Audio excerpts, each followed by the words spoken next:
मी खेमेंद्र कटरे, गोंदिया जिल्हा ओबीसी अधिकार मंच संयोजक आहे आणि आज आमची पत्रकार परिषद 2 ऑगस्टपासून जी मंडल यात्रा पूर्ण विदर्भात सुरू होत आहे त्या संदर्भात आयोजित करण्यात आलेली आहे आणि या मंडल यात्रेचा मुख्य उद्देश आहे की जातनिहाय जनगणना ओबीसीची सरकारने आम्ही करणार अशी जी घोषणा केलेली आहे त्या घोषणेसंदर्भात स्पष्टता त्यांनी भूमिका जाहीर करायला पाहिजे की कॉलम आम्ही देणार की नाही देणार।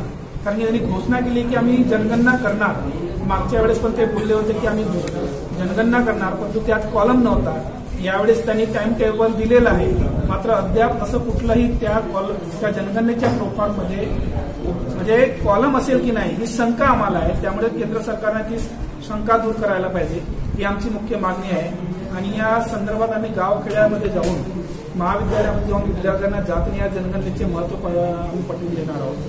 दुसरं, यासोबतच आमचे जे वसतिगृह आहेत ओबीसीचे, त्या ओबीसी वसतिगृहांची प्रवेश प्रक्रिया सरकारने अद्यापही 2 महिने शैक्षणिक सत्र सुरू होऊनही सुरू केलेली नाही आहे। म्हणजे ओबीसी विद्यार्थ्यांसोबत या सरकारने भेदभाव केलेला आहे। सगळ्या इतर प्रवर्गातील वसतिगृहात प्रवेश झालेले आहेत, मात्र ओबीसीचे प्रवेश प्रक्रिया सुरू न करणे म्हणजे ओबीसी विद्यार्थी आणि ओबीसी समाजासोबत सरकारने हा षडयंत्राच्या अंतर्गत एक रचलेला भाग म्हणावा लागेल।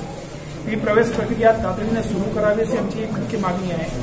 दुसरं, आमची ओबीसीची जी महाज्योती ही संस्था आहे, या महाज्योती संस्थेला 1000 कोटीचा निधी तातडीने देऊन मुख्यालयाची इमारत तयार करून विविध अभ्यासक्रमांकरता जो निधी आहे तो द्यायला पाहिजे।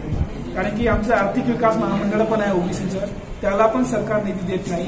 गेल्या काही दिवसापूर्वी इतर महामंडळांना निधी दिला गेला आहे, पण ओबीसी महामंडळाला निधी दिला गेलेला नाही। या सर्व गोष्टींना मुद्द्यांना घेऊन आमची मंडल यात्रा विदर्भातील संपूर्ण तालुक्यात, पूर्व विदर्भातील संपूर्ण तालुक्यात फिरणार। तुमचा परिचय द्या आणि नमस्कार, मी उमेश कोरराम, मुख्य संयोजक ओबीसी युवा अधिकार मंच। ही मंडल यात्रेसंबंधाने आज प्रेस कॉन्फरन्स आपण घेतोय। तर या यात्रेचं नाव आहे मंडल जनगणना यात्रा। हा यात्रेचा 5वा वर्ष आहे आणि मागील 4 वर्षापासून आपण जनगणनेसाठी मंडल यात्रा म्हणून ही यात्रा काढतोय। तर मंडल यात्रा यासाठी काढतोय की 2 गोष्टींसाठी काढतोय, एक तर जनजागरण व्हावं आणि मंडल कमिशनचा ज्या लोकांनी फायदा घेतलेला आहे आतापर्यंत, तर अशी अपेक्षा असते रिप्रेझेंटेशनसाठी, म्हणजे प्रतिनिधित्वाची लढाई जी असते, तर ज्या लोकांना जो फायदा होतो तर त्या लोकांनी सामाजिक जागरण करणं गरजेचं असते। तर ते सुद्धा ओबीसी समाजात थोडं कमी आहे, म्हणून या लोकांना सुद्धा एक चालना मिळावी तो एक उद्देश आहे। आणि जातीय जनगणना हा खूप मोठा प्रश्न आहे। जातीय जनगणना मागच्या अनेक वर्षापासून 90 वर्षापासून हा प्रश्न प्रलंबित आहे। यावर्षी सुद्धा जातीय जनगणनेबद्दल बोललं गेलेलं आहे, परंतु आम्हाला अजूनही त्याच्यावर विश्वास बसत नाही। कारण जातीय जनगणना होईल असं मागे 2018ला म्हटलं होतं या सरकारने, पुन्हा आता म्हणतात की जातीय जनगणना होईल, परंतु जोपर्यंत जातीय जनगणना होत नाही आणि जातीय जनगणना झाल्यानंतर ते इम्प्लिमेंटेशन होत नाही, त्याचं डेटा बाहेर येत नाही आणि खरा जो ओबीसीना लाभ पाहिजे आहे लोकसंख्येच्या प्रमाणात निधी, म्हणजे लोकसंख्येच्या प्रमाणात निधी म्हटलं तर महाराष्ट्रात 4700 करोड रुपये फक्त निधी महाराष्ट्रात ओबीसींना मिळतो, जो 1 लाख करोड असायला पाहिजे। जवळपास 95,000 करोड रुपयाचा लॉस प्रत्येक वर्षी महाराष्ट्रात ओबीसींना होतो। हे प्रत्येक वर्षी असंच होत आहे आणि म्हणूनच ओबीसी विद्यार्थ्यांना स्कॉलरशिपा बरोबर नाही आहेत, 50% स्कॉलरशिप आहे। आज ओबीसींसाठी 7200 वसतिगृह महाराष्ट्रात पाहिजे होते, परंतु फक्त 54 वसतिगृह कार्यरत आहेत। पुणे, मुंबई सारख्या ठिकाणी किंवा नाशिक सारख्या ठिकाणी अजूनही वसतिगृह झालेले नाही आहेत। तर आमचा प्रयत्न असा आहे की विद्यार्थी शैक्षणिक दृष्टिकोनातून मागे पडू नये, ग्रामीण भागातला विद्यार्थी सुद्धा त्याला लाभ मिळाला पाहिजे। आणि ही काही भीक नाहीये, ही जी ओबीसीसाठी जे अधिकार मागतोय आम्ही, हे आमचा लढा आहे, आमचे अधिकार आहेत, ही काही भीक नाहीये।